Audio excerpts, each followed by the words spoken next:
Like I said, I was more well off than all the other kids because what my dad did and what he was involved in, and he came to the UK first, and I think he was still doing what he was doing, selling drugs, getting into gang shit, and from there he was like using his money. I guess now growing older, use his money to send back to the gangs in Jamaica for drugs, arms, what they was doing. He was still involved with the gang culture and with doing what he was doing, and didn't end up getting murdered. Like I said, when I was 13 years old, and then from there it's like you have to be like the man of the house, and I was like, time to grow up. He's no longer a kid no more, Then my manager phoned me like 3 weeks after. He's like, the UFC just called, do you want to fight Nate Diaz in May?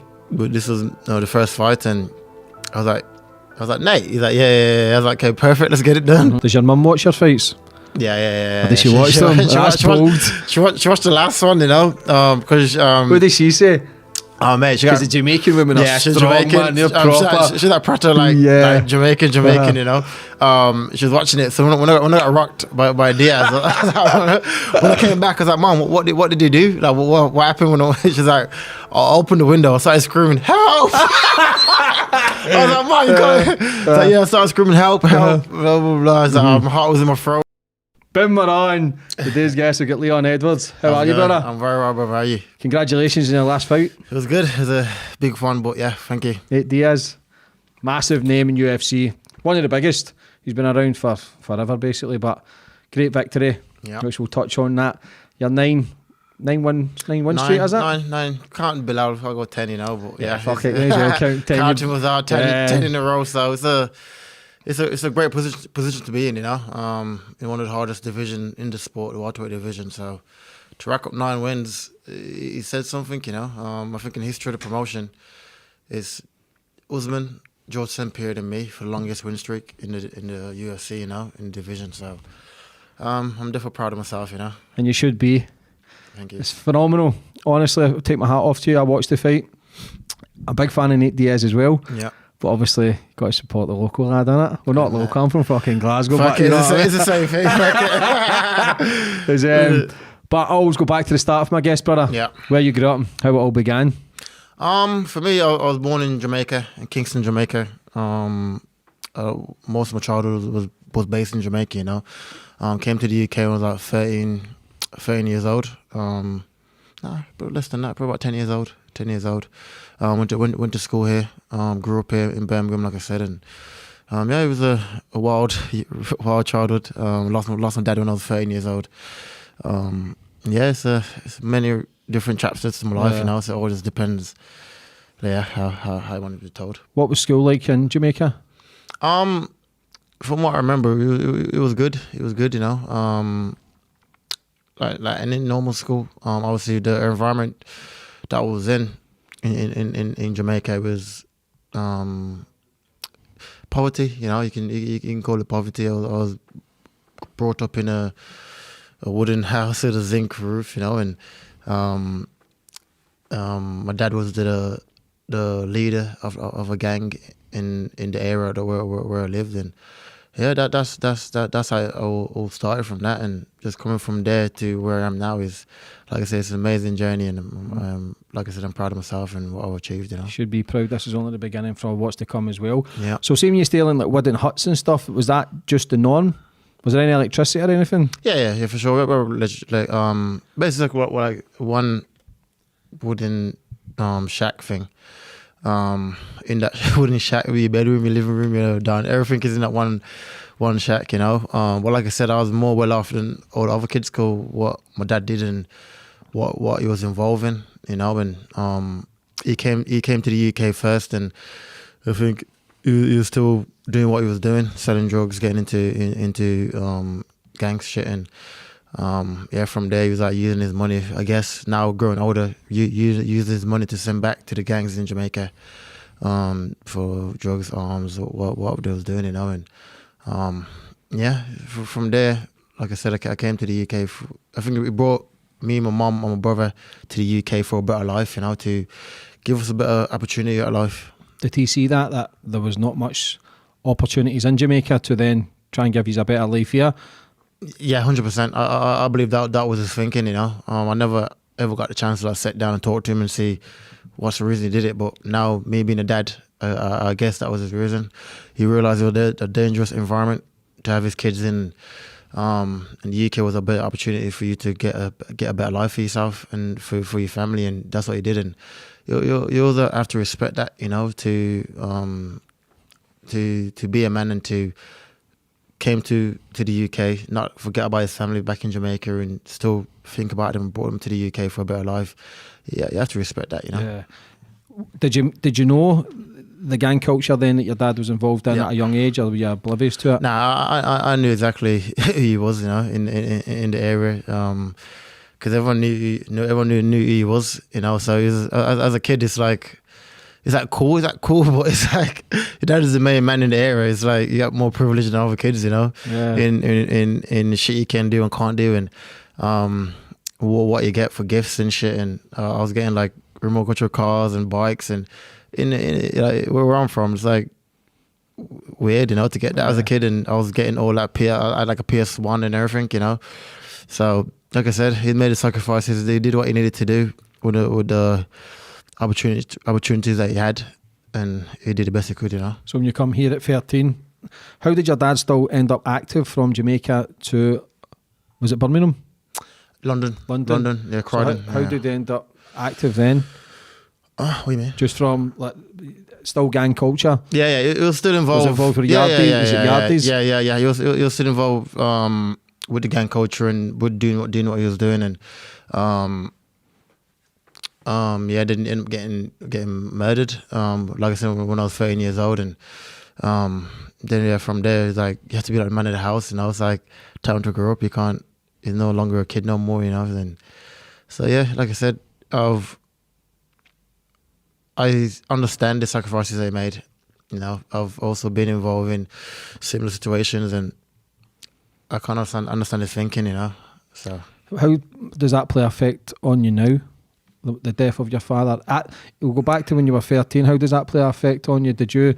Because I interview a lot of criminals, as you know, like the majority go down the same route. Yeah. Prisons, addictions. You've not. You've used that as fire, as fuel to then basically become a leader yourself, but in a positive role.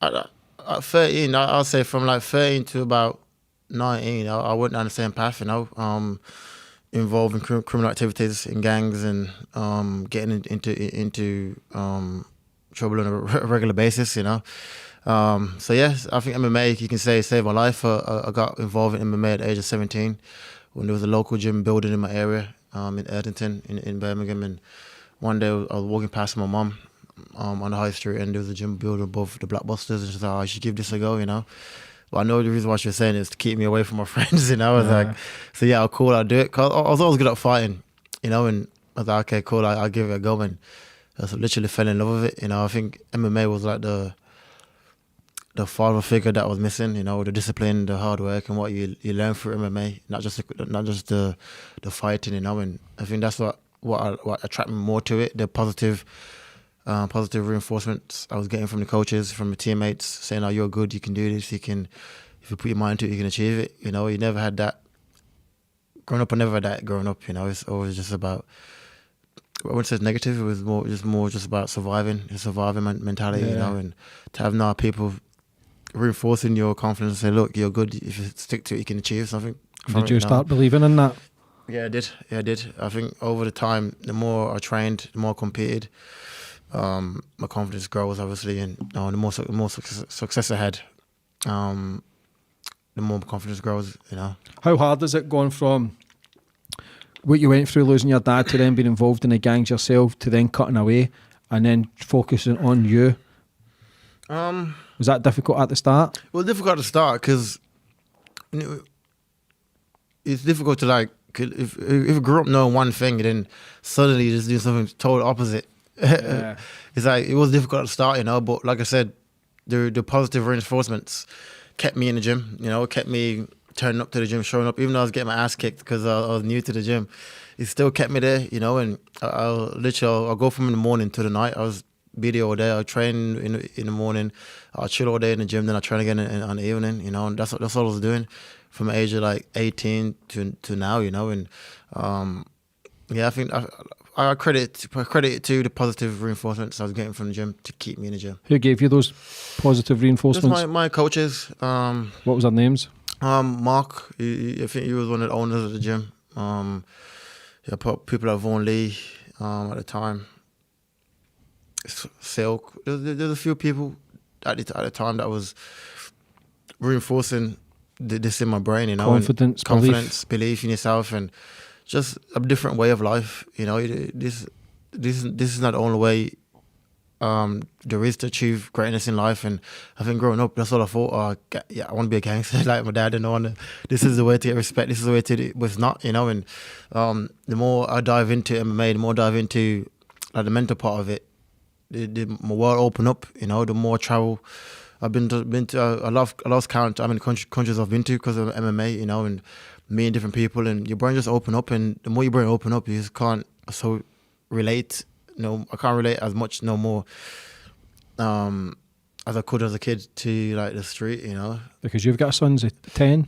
8 years old, yeah. Can you see the like with your dad trying to get you away from the gang culture, then for you being what you are now, future world champion, your son at that, it's a vulnerable age between 8, 16, they're starting to learn everything, like, but you've got that role model attitude where the son is going to kind of look up to you.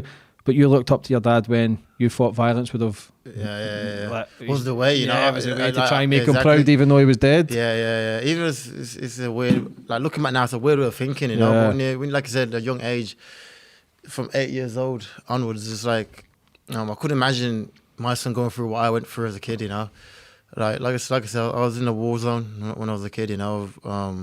It became the norm, and it's weird that I was able to normalise like shootings and stabbings and killings, you know. It was just like a normal day in the life, and when I was a kid, you know, which is looking back now, it's crazy, you know. Look, it's mad. How much difference is the gang culture from Jamaica, London, Birmingham? Because Birmingham's rife just now, but what's the difference between UK gang culture and Jamaica? Do you think it's just the same?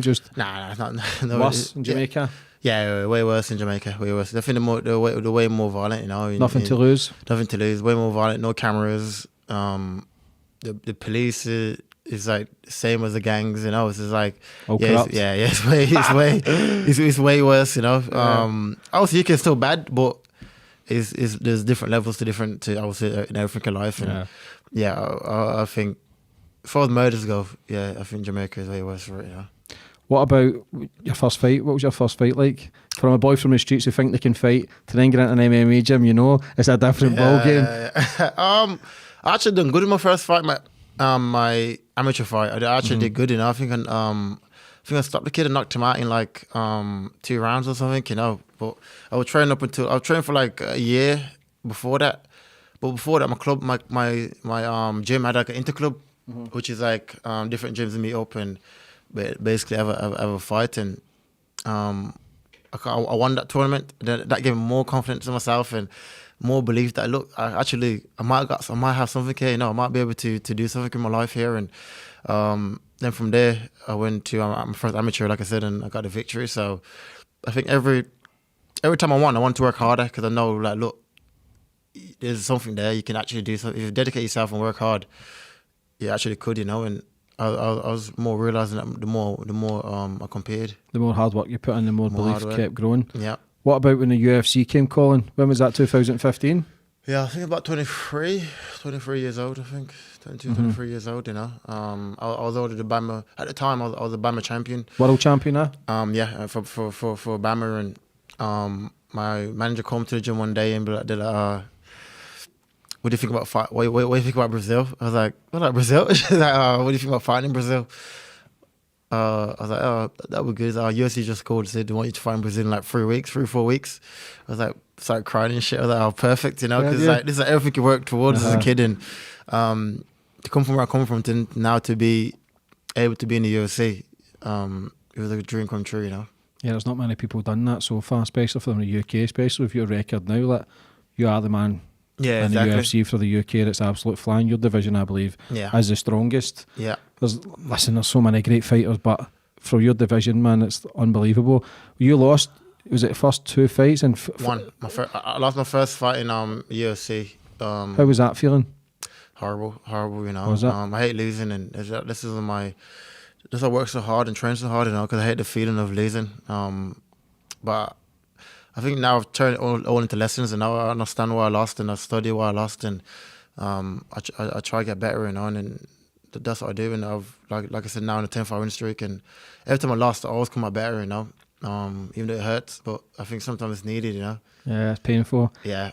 So then you went on, you won 2, and then did you lose to Usman?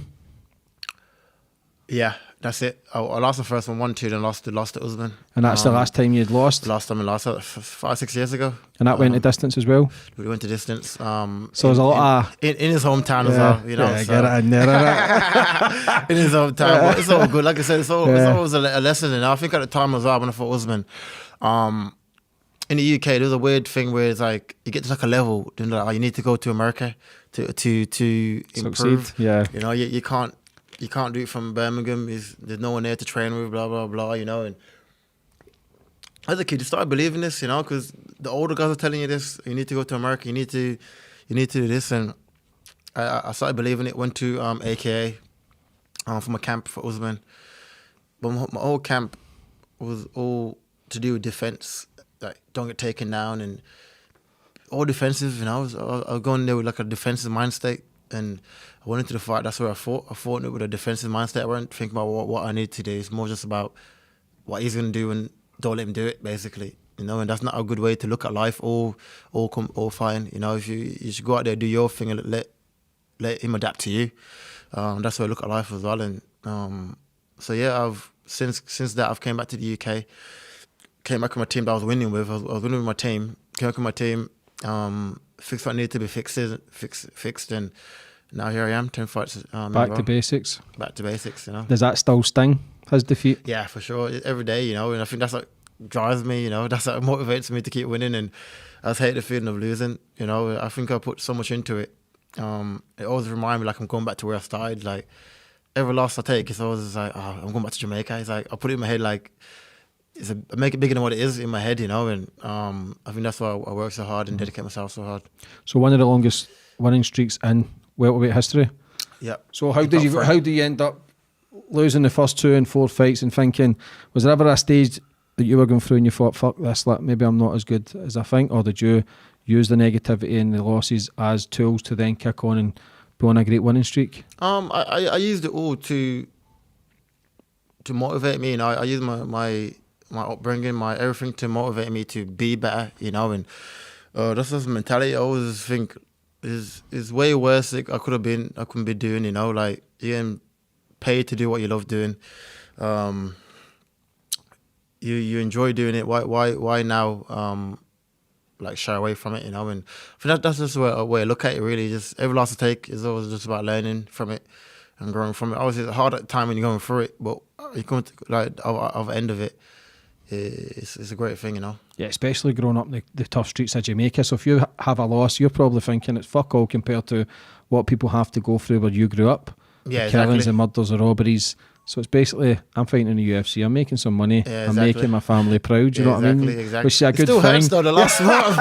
It still hurts, but yeah. If you put it in that sense, then Yeah, it's not as big as... Yeah, exactly. Yeah. Exactly. You know, I get to do this. I enjoy doing it. You know, and there's many people that's been chasing the same dream that I'm doing, and why waste the opportunity? You know, and that's what I look at. Like, oh, now I work so hard to get here. Why waste it? You know, why not dedicate yourself to it? Why not train hard? You know, and that's I never understand athletes that they work all their childhood to get to like a point in their career, and they start like slacking off and partying and drinking, and like, what's the point? Why work so hard just to get here then throw it all away? Yeah. And that's just where I look at it, you know. Got to go for it all. Yeah, Got to go for it all. I'm one of these personalities, either all or nothing, you know. Yeah, so exactly. I want it all, and I'm gonna have it all, you know. Did you believe you deserved to be in the UFC at the start, or was there a certain match or certain fight you realised, okay, I'm here and I deserve to be here? I always believed that I will get there, you know. Even though people told me when I was young, oh, you're just 7 billion people on the planet, what's the possibility of getting to the UFC? I've heard that time and time again, you know, like naysayers. You need to get like a plan B, get like a job, and I was like, nah, I never drove in my life, you know. I always, well, I have no money, you know, but I always dedicate myself to this one thing. I thought, I don't need no plan B, you know. I truly believe that I would have made it, and now here I am, you know. So all the naysayers. Because you beat all the superstars of the game, like Cerrone and that as well. How was that? Because you were young, with 26, 20, like we got against. When I first fought Daniel Cerrone, this was my biggest fight at the time, you know. My first headline, I think, in the UFC. It was in Singapore as well, halfway across the world. So it was a surreal moment, you know. But at the time, I couldn't put it in my head as a surreal moment. It's more just about there's one person in front of me stopping me from achieving my dream, and that's all I look at it the same way for all fighters. You know, it's just you and me, and all the hype around you, all the media, everything. It doesn't matter. It's about me and you, and that's just the way I look at it. I don't think it can put like, oh, this great guy's been around for a long time, and it will affect your fighting. You know, it'll affect the way you think of him, and I'll see him as a normal person and go out and compete. How do you go into a fight? How'd I go into it? Yeah, how did you plan it? And before that, just before you're just about to start, because you seem quite a humble guy. You see other fighters that try and push buttons and kind of rile people up. That looks like it consumes energy, but you're very calm.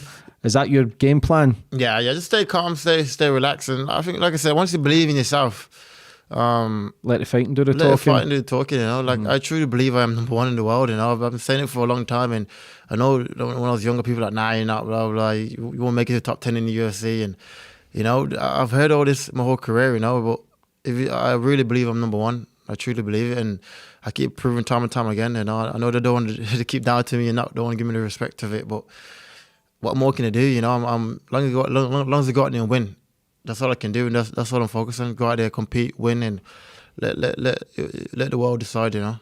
Yeah, you're bang on course though. Yeah, you're 1-2 fights away from being world champion. Like Nate Diaz, one of the biggest in the game. You probably get Conor McGregor, you get Khabib, and then you probably get Nate. Like massive. He's been in the fucking nearly 20 years. Like he's massive name. When you get a name like that to come forward, even though, did you know there wouldn't have been a title shot after that, or was that? Not at the time. I didn't, because I fought in March. I fought Bilal Muhammad in March. Yeah. So I was like sitting around the house, and my manager phoned me like 3 weeks after. He was like, the UFC just called. Do you want to fight Nate Diaz in May? But this was the first fight, and I was like, Nate. He's like, yeah. I was like, okay, perfect. Let's get it done. But I wasn't sure, because Nate's one of these guys where he'd be like, yeah, I'll fight you, and you won't hear from him again for like another year, you know. So once the contract was signed, I was like, okay, perfect, let's go. We got to fight in May. Then I think he got injured. I think I heard through the grapevines he got cut or something. So we had to reschedule the fight for a month after, which is June, you know. And it was like I said, it was a great fight, you know, great fight week. He's tough as fuck, you know. And he's a tough man. Yeah, he's tough, man. He's known to. He's like that's the thing, you know. They're known to be durable. They're known to be tough, and fair play to him, you know. Because you won every round, 4th round. We've got to touch on the 5th round when he's clipped you, and he's wobbled you, man. That's the first time you've been proper wobbled. Wobbled, yeah. How was that feeling? It was all I was thinking is don't shoot, you know, because when it did it to Conor, it tagged Conor, and Conor kind of like panicked and shot for the takedown, you know, and ended up getting choked out. That's when it beat Conor McGregor the first time, you know, and that's all the things from here. Just don't shoot for the takedowns, and I'll just ride it out. And I think I showed my chin in that fight. I didn't touch the canvas. I was still smart. I was still aware of what to do and what not to do, you know. And so it was a good shot, you know. I'll give it to him. How does it? Like coming up against him, he looks as if he takes some punishment, but he still always comes forward. Always, yeah. Well, what is that mentality? I don't know. It says it's a Mexican mentality, you know. So I don't know. He's just a tough, just durable guy. Fucking nutcase, isn't It's he? fucking madness, you know. And he smokes weed and shit. So I don't understand where his cardio come from. I think he's not vegan or something. And he's vegan, you know. So crazy bastard. I don't know. Him and his brother does it, you know. But like I said, his game I respect since that fight, and fair play to him. No disrespect to him, massive name, but do you feel as if that wasn't really a step forward because his long layoff 2019 or something like that? I think if you were always going to beat him in my eyes. Yeah, I think even if let's say he fought like a month before, I don't think Nate beats me, you know. I don't think technically I'm just way better than him, you know. For the technical aspects of the fight goes, and if we fight 10 out of 10 times, I'll win 10 out of 10 times, and I believe I'm a better fighter. He's the biggest name, but I don't think he's the most skilled opponent I've fought, you know. Yeah, but for a business side, like beating guys like that just gets for your sure. name global. All his names are perfect. I want all his names, and like I said, he's a huge name in the sport. You put him up there with like him, Conor, like I said before, Khabib, Masvidal probably. All these guys, man. There was a mutual respect here between both of you. Wasn't really many. Nah, it was cool, man. It was cool. I thought it'd be more like heated. Yeah, like heated, and well, he didn't say not much fight week, you know. He's a chill guy and just smoked his weed and chilled, you know. I was like, cool. How frustrating it is, because I know you've had 4 or 5 cancellations. Because if not, you could probably sit in here world champion just now. Yeah, for sure. How's that when you're ready for a fight and people are pulling out? I went for like a mad frustrating year and a half, you know. I went from leaving 2019, having a great year in 2019, to 2020 being like, I was like, this is my year when we're world champion. That everything scheduled in to when I'm gonna fight for the belt, everything, you know. And I was headlining 02 with Tyron Woodley. On the Sunday before the fight, the corona hit. It was like, called the fight off. I was like, fuck. It's like sold out in like 2 minutes, and it was like when like my homecoming. And I was looking forward to like going out there and performing, because the year before that, when Darren Till was headlining, I was like, I want to do it, you know. And then corona hit, and it's like since that, it's been like all the way downhill. I got matched up like 4 times with Hamzat. I got pulled out twice, I think 2-3 times, and it was a wild year. And I was like sitting on the sidelines when you're fit, healthy, young, and just can't compete, you know. How disheartening is that? Because after the Woodley fight, there not been a world title fight after that? You were close to a world title fight? For me, yeah. After Woodley fight, I would have got a guaranteed world title shot next, you know. So to go from that to like now, still one fight away, but to go from that to you have to like restart your journey again and get back active again after a year and a half. It's a long time off in anyone that's a professional athlete career, you know, in football, anything. But I kind of use that time. At the start it was like frustrating and annoying, but I use that time to just do refix my brain and just think, you know what, instead of like sitting around and bitching in the morning and moping about, use the time to get better, use the time to improve yourself, use the time to get better skilled physically and mentally. And that's what I did, you know. And I've proved that since coming back competing, I've improved leaps and bounds, you know. And so yeah, I think that looking back now, the time was a blessing to have off, you know, because rare that athlete going into his prime get like a solid year and a half off just to train, just to concentrate on training and improving and getting better, you know. And as before, when you're in training camp, you're not really improving. You're kind of training for one person, you know. You're mimicking the game for this one guy, but when you're free to train and do what you want, you can learn stuff and see what works for you, what don't work for you, and go from there, you know. Yeah, how was it fighting without any fans in March? Was it March you were fighting? March in Vegas. Mm-hmm. It was good. I enjoyed it. I said after the fight, I was like, I liked that. I was like sparring. You know, you could hear everything clear. I could hear his corner telling him what to do. So I was like, try. You know, it was perfect. And I was like, oh, this is sick. That was another fight though. First round, you smoked him all over him, and then was it the second round they get stopped? Yeah, eye poke. Mate. I've never seen that. Yeah. I've never seen that. Neither. Right, normally you can take eye poke and just like have a little time off, then come back to fight, you know. But this guy started crying and like fucking. Could you have get disqualified at any point for that? I don't believe if it was purposely. If I'm like doing this, then yeah, you know. But I weren't. I was throwing a combination, and you stepped in. I remember like eyeballs like dead and like lid, you know. So how does that not get called as a victory if it's a punch basically? I think you have to go past 2 rounds, I think. Or does it? I think like a certain time in the fight before they can like go to the scorecards, you know.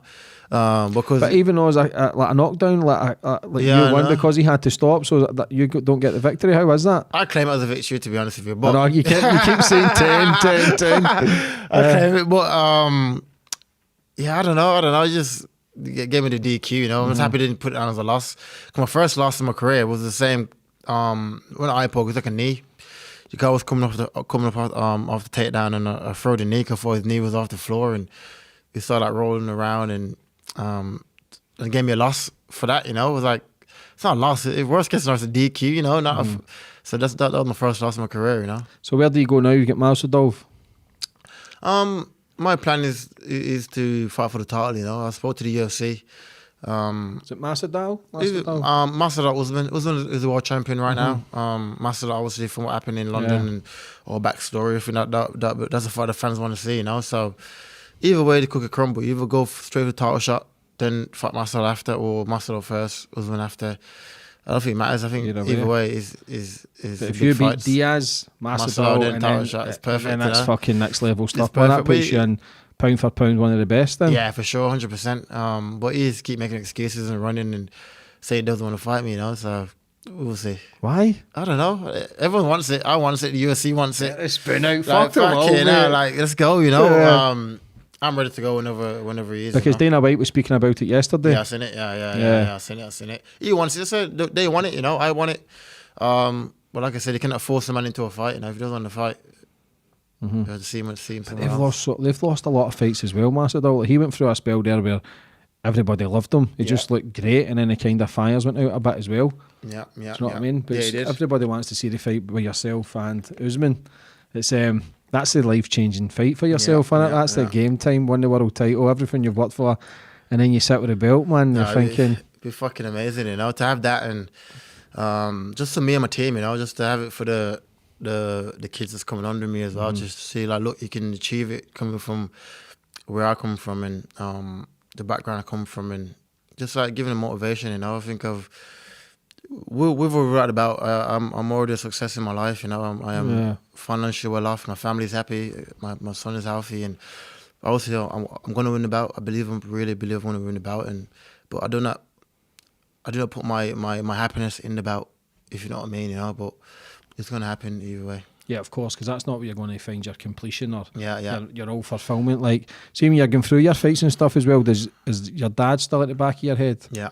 I always wonder, like, what would you say, you know? Like, I always ask my mom, like, what do you think he would be like? Because, you know, he was like a very, like, strict man, you know? He was like, so I always wonder, like, what would it be like? And what would you say if you realize what I'm doing and what I'm achieving in my life, you know? Because it's a mad thing, you know? Yeah, it's sad that, because I've lost family members to murder, and I lost my dad, but not to murder. It was leukemia, and like the things that I'm doing, like travelling all over and meeting interesting people, that I would love for my dad to even be here today. We all went for food with everybody, just to be sitting there cracking these shite jokes. Just that's the hard part, because sometimes you question, like, I only interview people, but I question it, like, why the fuck do I do it? But I do it because I kind of I strive to be better than I know I can be. My dad always knew I had greatness in us. I never believed him when he was here. But as soon as I go, that's when I start believing. It took me about 5 years after it, because I went down a road of drink and drugs and violence, and then when you start achieving, you think, fuck me, man. Like, even when you won the world title, part of you wish you were there. Wish they were there, mate. And it's hard, like beating Nate Diaz. You're thinking, even though you've got your team, you still wish. You see them, and do you know what I mean? And that's the hard part. Is that what gives you fuel and fire to keep going, to keep as if you're still trying to make your dad proud? Yeah, exactly. I use that as motivation, you know. I use that to make him proud of me, you know, to make him the way he was for me. He was a great dad, you know. He was a great provider for the family. He's a great human being, you know. But I use that, like I said, to be just like him and look after my whole family, and I just try to make him proud, you know. Is that where you get the dedication from? I believe so. I'm a mum, you know. She must be proud. Yeah. She's very proud, you know. Proud, man. She had 2 sons that my brother does it as well, you know, Fabian. He fights for Bellator. How old is he? He's 28, probably 27, 28. How much is that competition with both of you when you were young? It was young. When he was young, it was like back and forth, you know.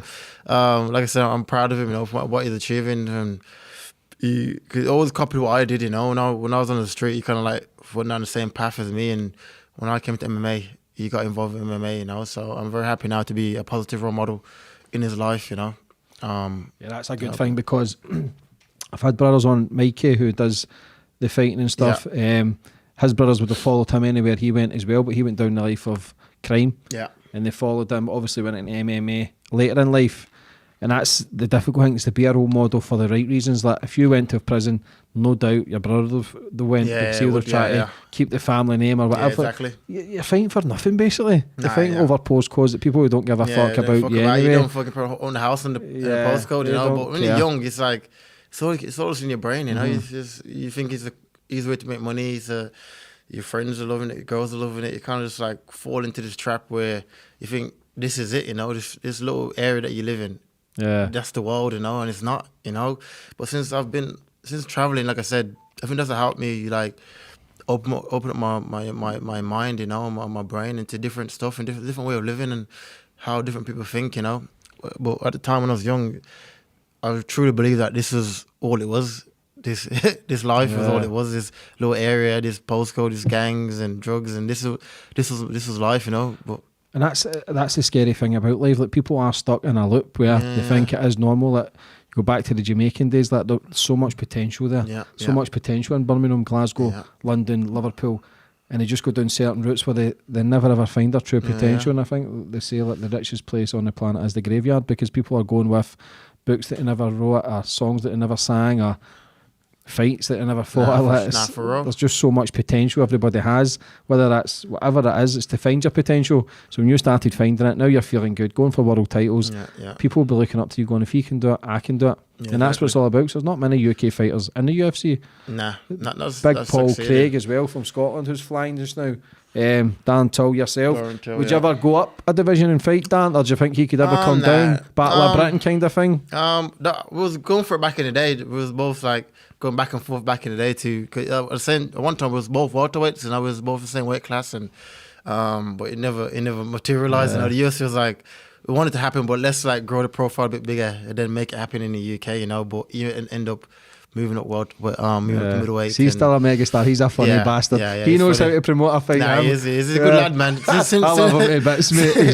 Since he's moved up, I've kind of like been spoke to him. Friends now. He's alright, man. He's a good guy, you know. Do you see everybody in your weight class as an enemy? Not enemy, just a person that's blocking me from achieving my dreams, you know, and that's it. Once a fight, them is fine. Now we can be friends, you know. But before that, it's like I have to go through you to get to feed my family, you know. That's why I look at it, you know. And it's no personal. It's all business. It's all good. How was Joe Rogan podcast? How was that? That's a massive platform, number one in the world. How was that feeling? It was wild, man. It was. I was in Vegas. Manager phoned me saying, Joe wants you on his podcast, but he moved to Texas, right? So he said, come to Austin, Texas, and come to my show. Him and Dave Chappelle was doing a show the night before, not before the podcast. I was like, sick, Dave Chappelle. That's class, man. I was like, shit, greatest comedian all time, mate, mad. I was like, sick, Dave Chappelle. So I went to comedy show. It was a great comedy show. Then then he messaged me saying, come backstage. Dave wants to meet you. So I went backstage. This is like a mad night, bro. I went backstage and they was like, oh shit, you're that kung fu guy. I was like, yeah. But I grew up watching Dave Chappelle, you know, like in the black community. In wild anyway, but especially in the black community, like Dave Chappelle was like, legend. Yeah, he's a legend, you know. And so yeah, it was a wild night. We ended up just partying all night, and then I had the podcast in the morning, you know. But like I said, to do stuff like this, like Joe Rogan, meet Dave Chappelle, and to go back and tell the guys where I grew up, or the kids in the gym, what I've done. This is all just motivation for them, you know. To like look what he's doing. Like I want to do that as well, you know. Even better, I want to be better than him, you know. And this is what I want, you know. So it's a mad life and a mad 360 to life, you know. Does that feel so real? Like because of the guests, like even speaking to yourself, I watch you fighting in the UFC. I'm a big UFC fan, and then it doesn't feel like it becomes work, but it doesn't seem real. Yeah, like, it's you mad. can feel a little fucking bubble. Yeah, for sure. I'm just scared in case someone pops the bubble. It's like, and you're thinking, bro, I went back out in Glasgow and I'm doing fuck all. Yeah, I'm the same. That's why I work so hard, you know. It's like so surreal moment. Even that night, it was good after party. It was like me in the car. Joe Rogan's driving the car. Dave Chappelle in the front seat. I'm behind Dave Chappelle. Then my manager. I was like, what the fuck? It's like, how much Dave Chappelle, Joe Rogan driving to like after party right now, you know? It was like a surreal moment, you know. Were they two puffing like fuck? Yeah. Because I think it's legal there anyway. Yeah, it's legal. Yeah, they love their Especially weed, in man. Vegas and Yeah. stuff like that. It's, when they stoned out their box. Yeah, the good lads though, man. It's humble, you know. You think they'll be like big headed, but they're not. They're all like good lads, you know. I think that's what I've taken away from them. Like, look, you can still be a good person. I met guys before, like the celebrities and just like dickheads, you know, like the rude and they think they're big, you know. But like, especially Dave, anyway, he's like humble as fuck, you know. He's a fucking global superstar. Yeah, I know, it's mad. So is Rogan. Joe Rogan, so is yeah, massive as so well. Joe, you know. So you're sitting in the back seat thinking, what the fuck? Yeah, I think you what? I said to the manager, what the fuck? Like, how many? He's driving like a Tesla. He's like driving. Joe's driving his Tesla. Chappelle in the front seat and shit. I was like, mate, this is a mad night. It's a random night, you know. Was it cracking jokes, Chappelle, or was it just it was cracking jokes in the car and just like a normal guy, you know. I was like, fuck, that's mad. That's sick. How was that? Because what time was the podcast at? 1? About 1 o'clock. And I got in about let's say about 4 or 5 o'clock. You fucked? I was fucked. I was like, oh shit, I got to do the podcast in the morning. So I got to Joe Rogan. I was like having like fucking Red Bulls and coffees and just trying to stay up, you know. But it was a good podcast. Yeah, that's a great fucking thing, man. Like, that's next level. That's bigger than TV. Yeah, for sure. He's like one of the biggest podcasts in the world. Oh, he is the biggest. Even his fucking studio. His studio is fucking amazing, you know. I think he got like a new one. I thought it was the one that he had before. We can like had like a gym in there and shit. I was like, oh, let's train. He's like, oh no, my other studio, you know.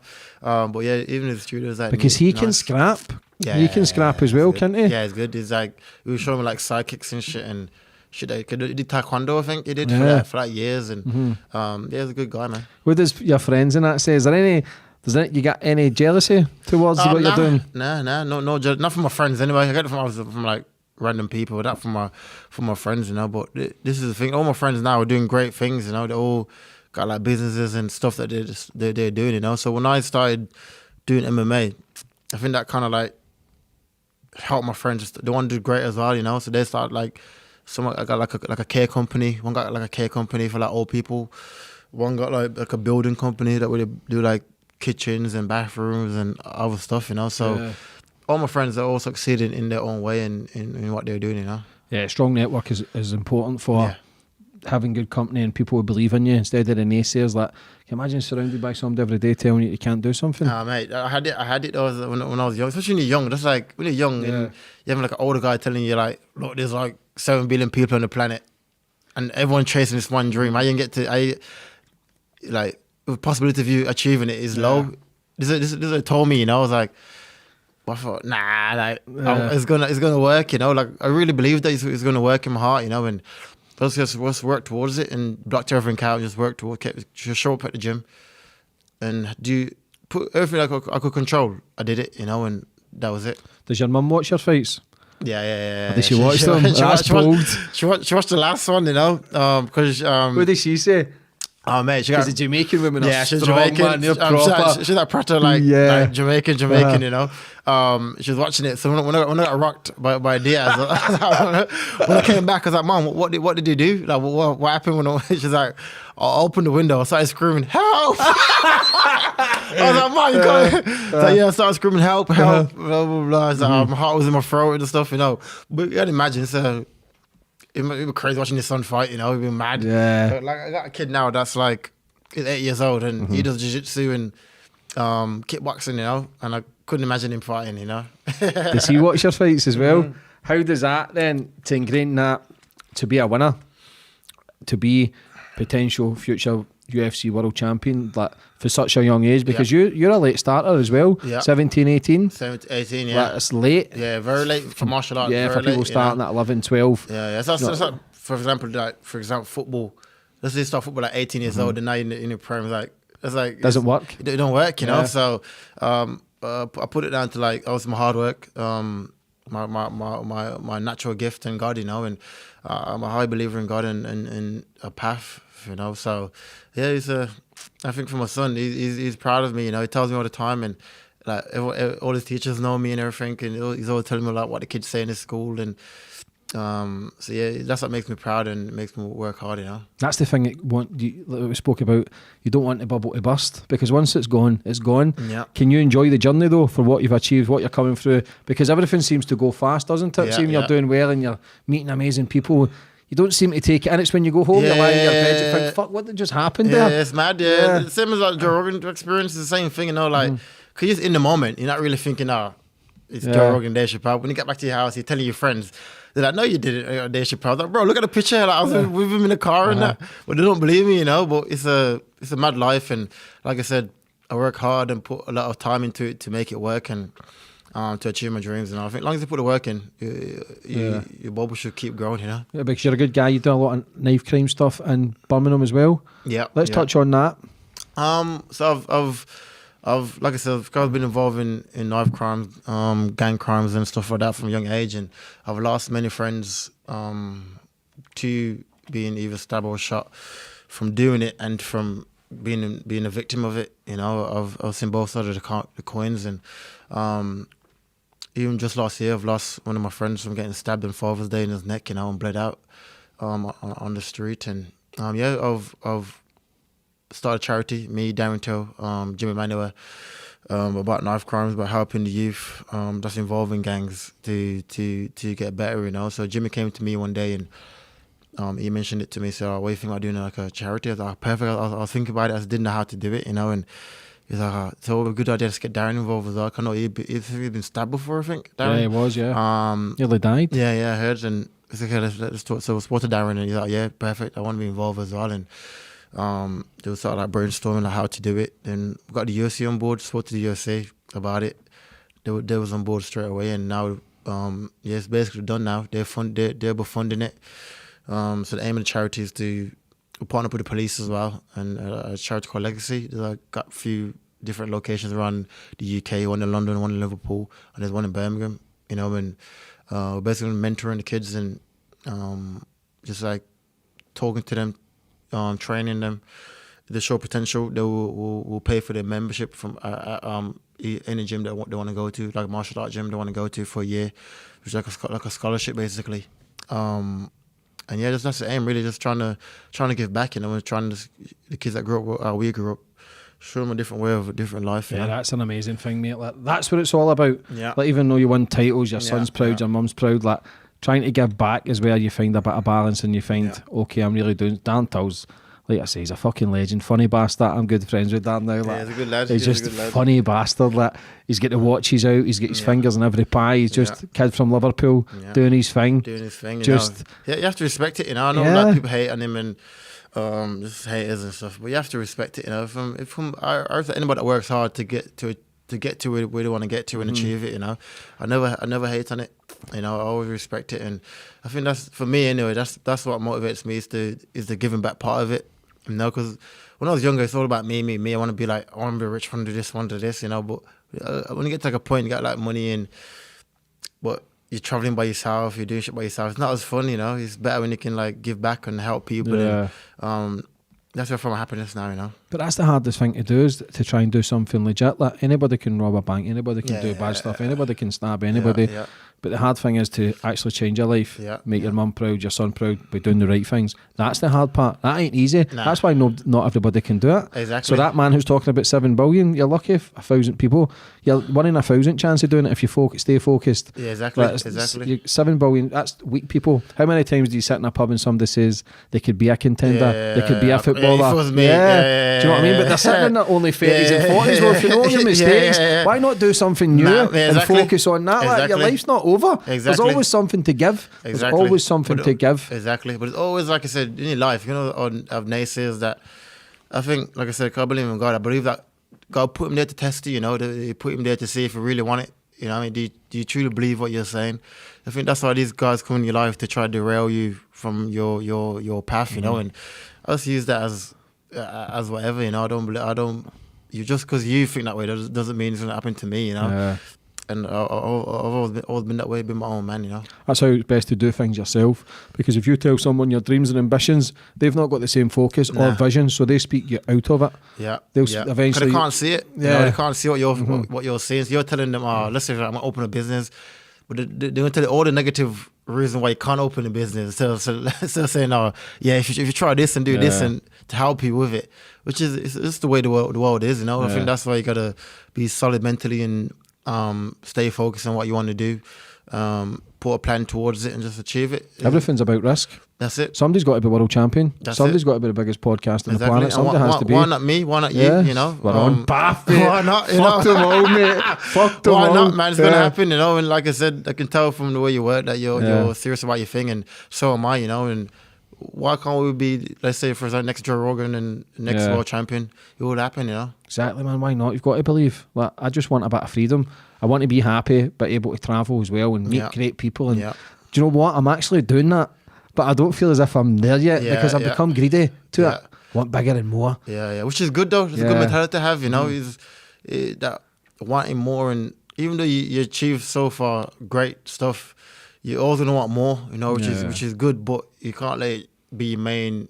You can't put your happiness in it. You know, like I don't put my happiness into the bout. You know, but I'm going to achieve the bout. I know I'm going to achieve the bout. To get some happiness as well.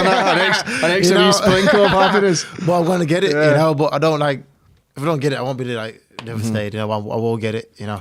That division, the welterweight division, solid. Yeah. The money fight, Conor McGregor, there's a chance that he would ever come up or you go down for that big money fight as well? Possibility. There's a possibility to it, you know. I feel like I'll be too big for him though, you know. I'm like a natural welterweight. I don't think Conor's fought like a natural welterweight, you know. Every time he's fought a welterweight, it's either been a lightweight going up or it's never been like a welterweight, you know. So, there's a possibility. There's a possibility, you know. So that's a mega fight. Yeah. That's the biggest fight you could have in the UFC. UFC. For UFC, as far as like star power go. Because he believes that he can win 3 belts. Whether he wins another belt at the division he's in now, because he's called out Usman as well. Usman, yeah. I think...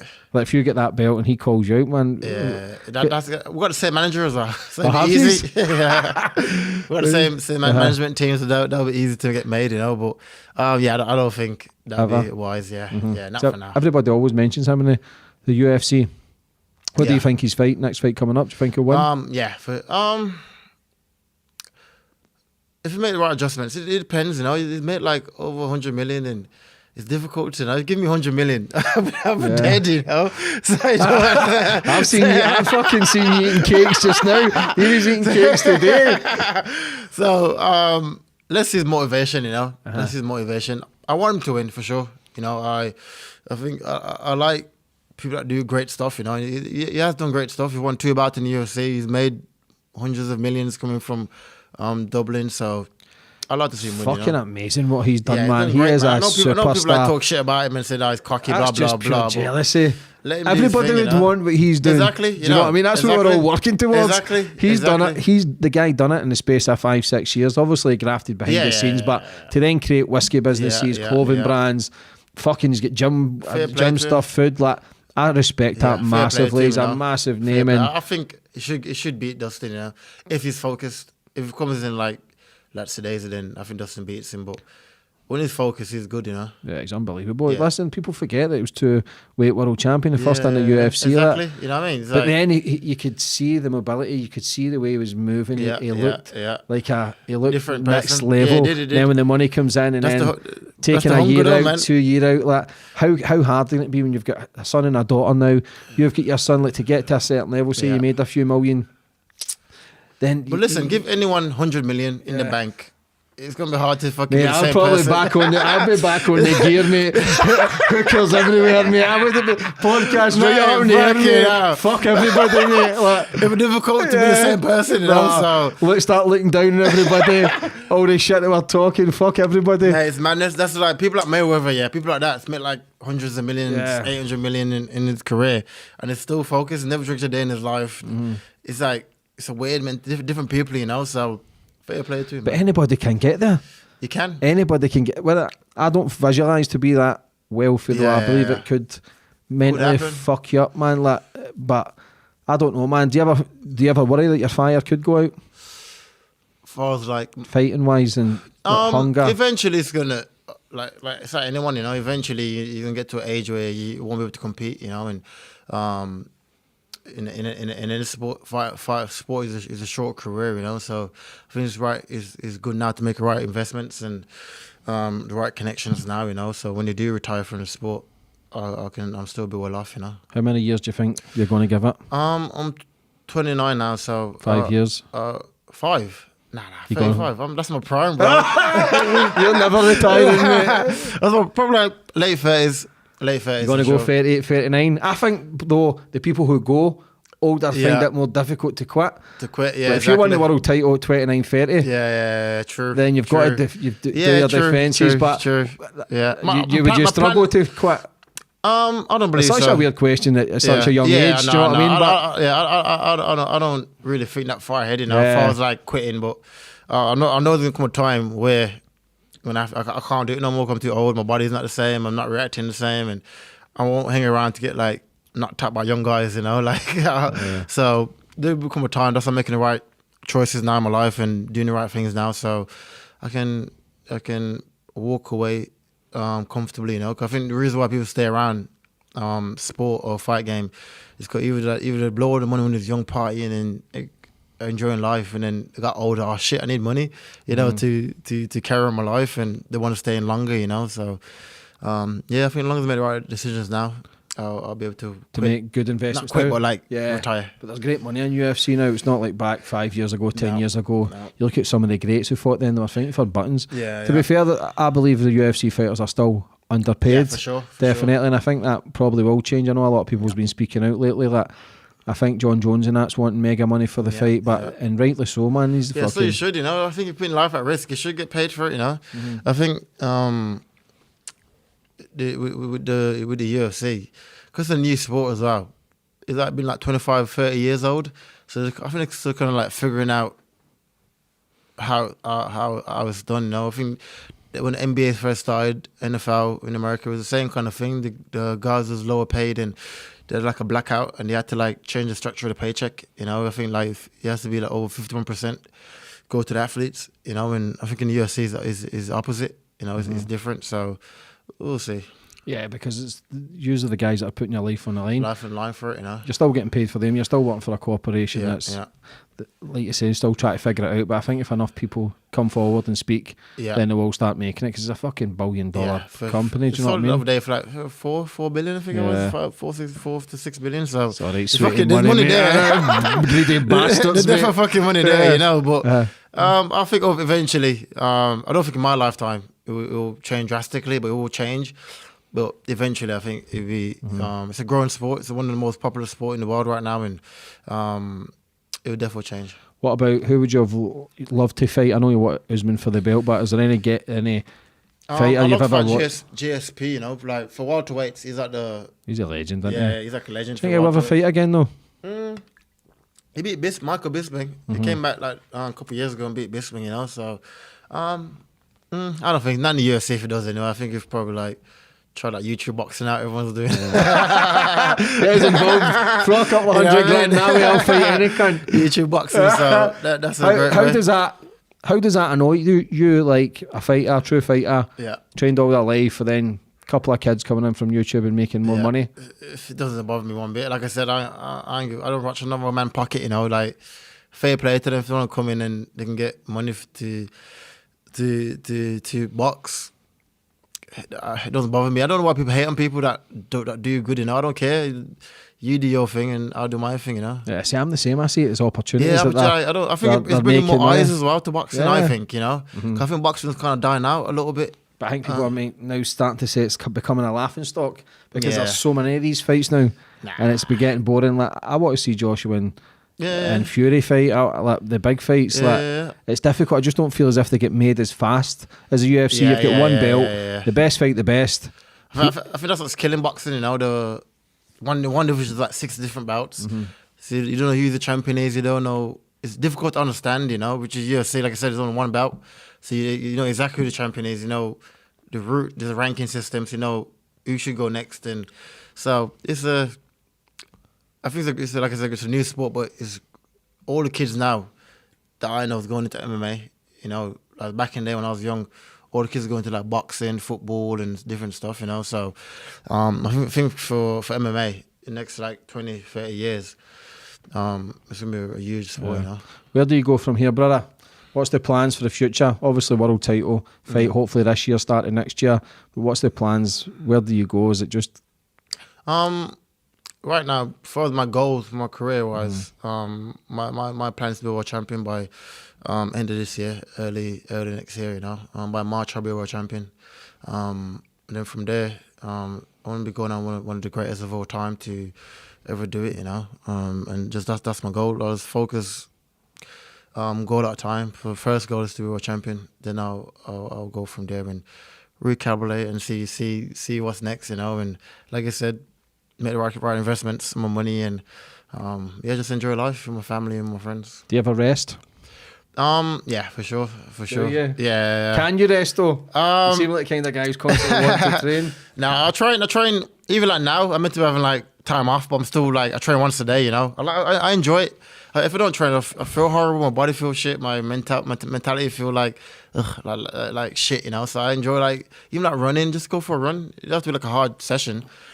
Let's go for like a jog and hit a bit of pads, a bit of bag work. Just nothing heavy, but I like to sweat. I like to do something, you know, and just work towards my goal every day. And if you want to be great, you have to work towards it every day. You know, you can't just think, you know what, 1 week I'm gonna party, 1 week I'm gonna train. You never achieve it, you know, and just work towards it day by day, one goal at a time, and look around in 10 years time, you achieve greatness, you know. Yeah. See, because you've been through so much trauma as well, did you ever go and speak to anybody, like a counsellor, a therapist? Never, and I should. I fucking need to. But I have it, you know. Because even some of the shit I've told like my exes and like my it's different. Like, you know, they can't get it, you know. Like, I mean, it was normal. Like I've seen like people been shot and all that, you know. It's like, fucked up. See, I've never seen anybody. You know, I've lost countless family members and friends to murder. It just feels fucking. Like when you have a discussion with my friends, it seems normal, but the more I'm speaking to people and interviewing people, I'm starting to think, maybe I'm a little fucked up. Yeah. Nah, for real. I'm the same way, you know. Like some shit is like girls always tell me like you got no emotions, you know, because it's like I just don't see what they see as emotional. Emotional, it's not, you know, but. Yeah, it is. I definitely probably speak to somebody. I can watch people fight like fuck. I've seen a lot of bad shit in my life. Yeah. And I don't know if you become cold towards it, but then I can listen to a song on the radio and start crying. Can you? And I think, what the fuck's happening? Yeah, I ain't got that kind of emotions in me. Yeah, but would you ever go and see somebody? But do you think that could maybe, I wouldn't say change as a fighter, but then maybe lose that you've kind of got like a barrier up where you're just solid, if you know what I mean? Yeah. You break it all down, you might get into the ring, just want to start cuddling someone. Balance. Yeah. I got the balance. I know full about it, you know. I know full about it. If it's keep doing me, you know, it doesn't affect my personal life. It doesn't affect me in my career. So I don't really thought about it, to be honest. Yeah. I think you're on a great path anyway. You're doing the right things. You're very humble, very well spoken. You're just doing you. You're leaving a legacy for not just yourself, but for your son and other people to look up to you and go, I'm going to do that. If you can do it, anybody can do it. And what that does is leaves a blueprint. You've got Bisping in that world title. Dan Tulls, yourself, got to give Big Paul Craig from Scotland. I hope he gets maybe a title shot next year. He's flying as well. There's people there, even though violence doesn't solve anything, but it's the training, the exercise to balance the mindset to then feeling good and then get into a normal. All the gangsters I speak to, every fucking one, you probably only get 2 or 3 will get into a ring and fight somebody. The rest just all talk shit. You still use weapons and talk shit. I'll edit that bit out. I mean, I don't want my fucking. But they talk shit. But why? Because they're weak. They're scared. People always ask me the question, do you ever get scared? I say no, because what I see is weakness. A person who owns a gun or a knife is a weak man. They're weak because they're so broken within. They don't want to feel pain anymore. So they'll hold a weapon to try and protect themselves. But anybody that gets into a boxing ring, any sort of fucking martial arts or whatever it is, any combat sport, they're tough bastards. I used to train in a gym in Glasgow called the Grip House. Looking at the people who fought there, you would never think anything of it, but they would fucking tear you apart. because they were so nice and humble. It's like all my friends, which is mad, you know. Cause I got guys in the gym the same way, but on the street they're like bosses, you know. Like, mate, you're a good fighter. Yeah. Why are you so scared of confrontation outside the gym, you know? Which is it's like a weird thing. Why is that? I don't know. I always wonder, like, it's weird, you know. Like some guys are sick fighters in the gym, but on the street, like a guy can come and like bully them, and I was like, mate, you can batter him, like what you doing, you know. Yeah.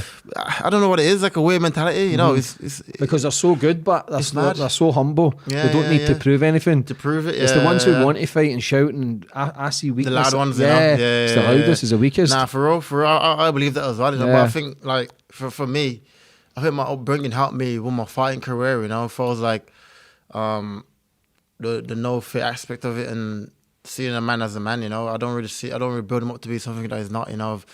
I've been in many situations where I have to rely on myself, you know, and I think that's what helped me in my fight career, where you have to rely on yourself and believe in yourself that you are who you say you are. Cause it's nothing to figure it out if you ain't. Yeah. You know what I mean? If you really deep down your heart, you're not who you say you are, it's gonna get figured out, you know. And like I said, I've been in situations where I've proven to myself that I am who I said I am, you know, and this is why I got my belief, and this is why I work so hard, and the reason why I'm at where I'm at, you know, because I truly believe it, you know. Do you enjoy getting hit? Nah, I don't think no one enjoy getting hit. You know, there's some people I've spoken to. Dan Tow loves that. He says he loves it. The bastard. He says the big cunt. I've seen him in fights when he's telling them to hit him. You've got to be psychotic, I believe, to want to fight. Yeah, a little bit. Even though you're sitting here, nice I don't mind it. Yeah, I don't mind it. To go into a ring and be willing, listen, it's life or death. Yeah. Do you have to switch off? Like your mum's watching, your son's watching. Yeah. All that's gone, you know. And what do you see when you see the guy? Kill mentality, like I'm going to fuck you up. Yeah, that's it. I just see my future, you know. I think I have to get through a year. I don't see him as a person, you know. I see him as like a better life, basically, you know. That is a fucked up mentality, though. You know, I don't see you as like a being, you know. I just see you as legs, arms, and body, you know. That's it. Another step towards your goal. That's it. That's all I see it as, you know. For anybody watching, brother, that's maybe thinking of going down a life of crime, or maybe that's in a life of crime, and they've still got a chance to get out, what advice would you have for them?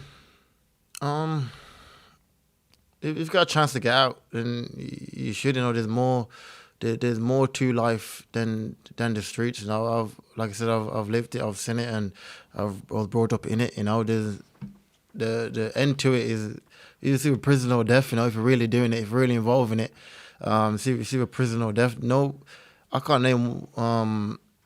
There's not many millionaires off the streets. You know, from where I'm from anyway. There's not many that's gonna retire the millionaire and like back in the day and the old gangster movies. That's not how it works. You're gonna go to prison. Either I got friends that's doing like 30 years.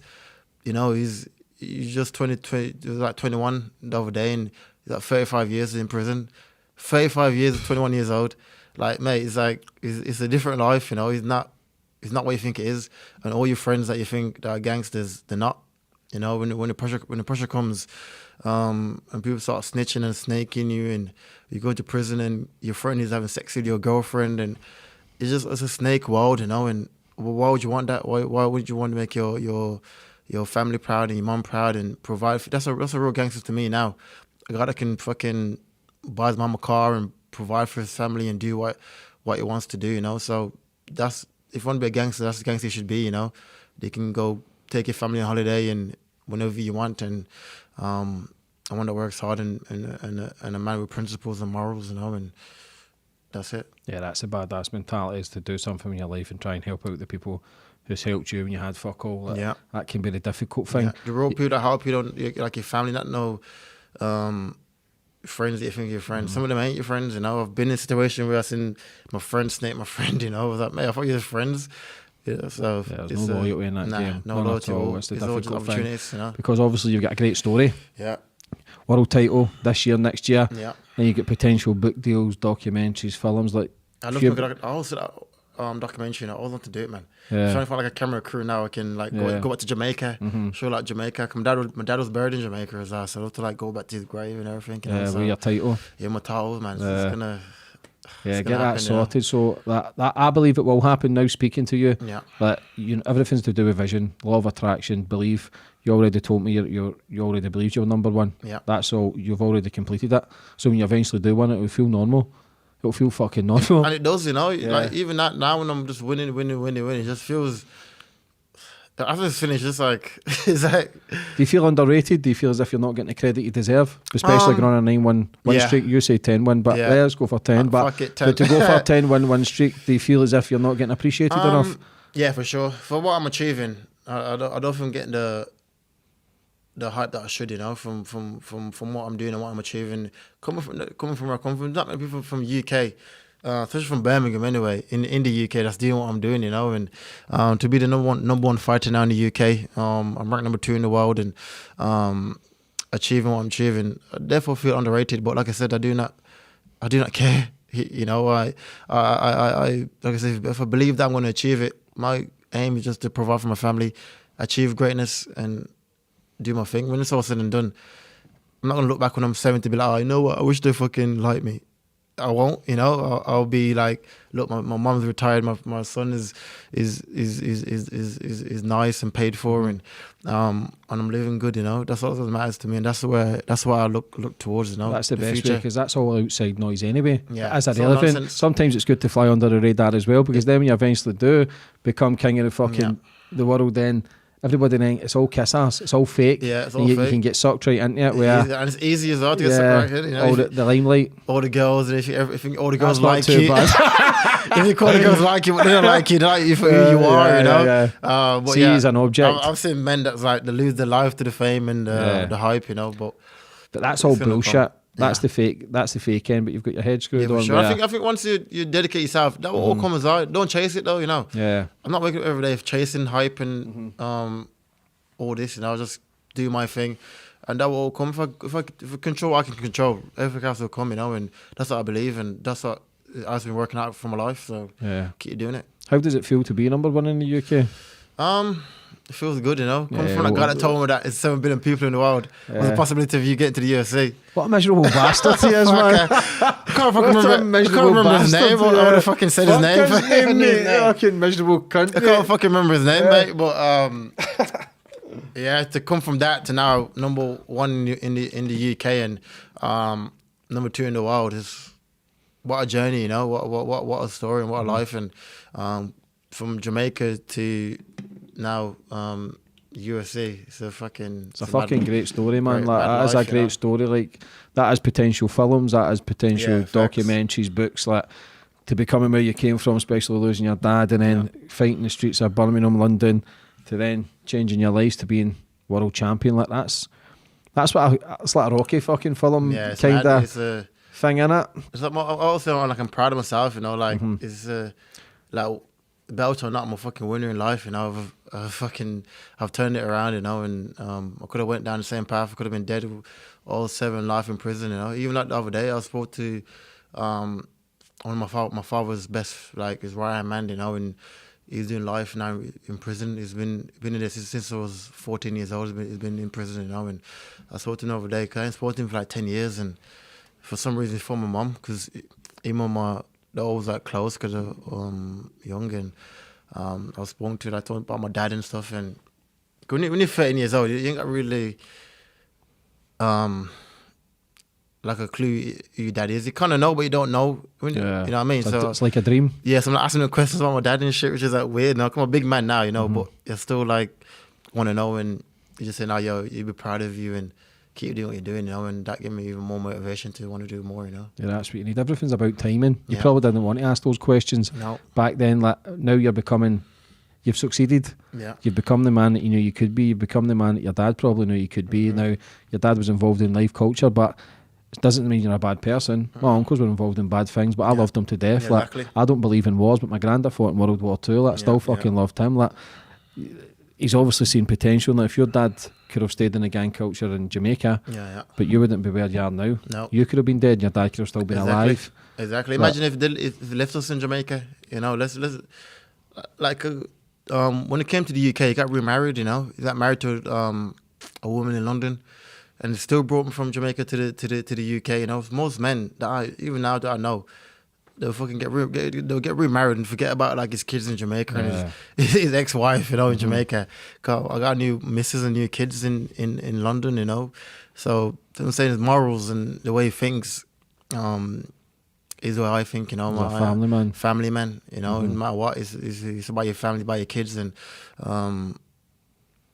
yeah. That's the best thing, brother. But I'm telling you what, mate, you're going to be world champion. I'm fucking buzzing for when you do it. So yeah, it's going to happen. Because your next fight when you get, we'll go. Yeah, Abdullah. Yeah, we'll go, my brother.